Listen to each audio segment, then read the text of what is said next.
Can you, obviously it's a new show, so can you introduce us to Containment? Yes. Okay. And your character. And my character. Okay, so Containment is about a deadly virus that breaks out in Atlanta, and they have to set up an urban quarantine. So friends, families, lovers, and it's done very rapidly and apparently out of nowhere. So the friends, lovers, families, all of it, they're torn apart.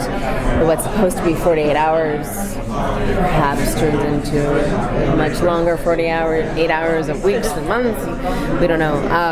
And I played Jana. She's a data recovery specialist, grew up in group homes with her best friend Susie, who also works with her as the receptionist at the BitScan. And she has done very well for herself, but she keeps people at arm's length for the most part because of her troubled childhood. She just has baggage that she carries around with her, and she tries to fight that, but it's there. And she's in a relationship with Lex, who's a police major for the Atlanta PD. He's played by David Jesse, and they're supposed to move in together, and she has a bit of a panic attack that she's done many times before. 3 times. Yeah, 3 times, exactly.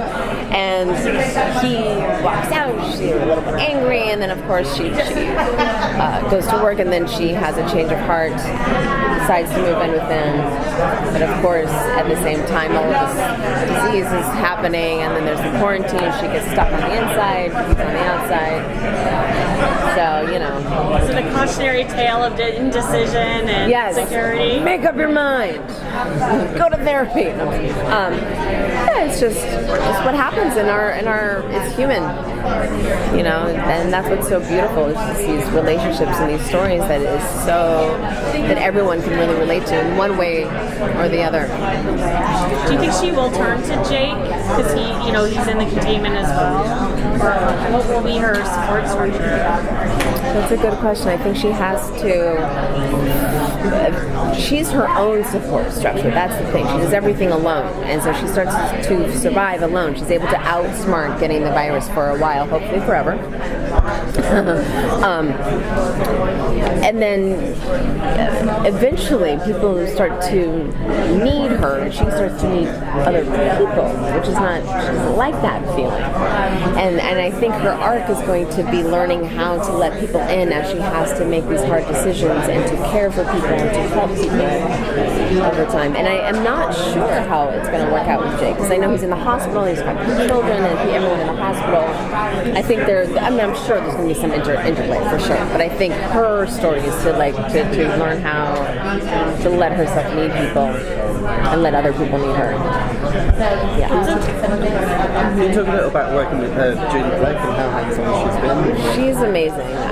Julie Fleck is one of the most creative, down-to-earth, loving people I've ever met in the business, and super creative. Yeah. So she's hands-on in the sense that you can approach her and talk to her about character and story. She gives really honest feedback. She lets, if I have a question or maybe I think, is Jana kind of like this, is how I see her. She's really open to working with that with me. Same with David Nutter as well. And so she was on set every day, giving great feedback to David and then to us, and has a way of simplifying it. And she's not afraid to throw out her own writing if it's not in service of what's happening in the moment in the story. And she just makes it so much richer like that. Like she's a creative genius.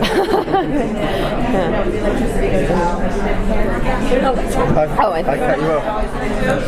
Oh, I was just gonna say. So, what do you think the biggest challenge?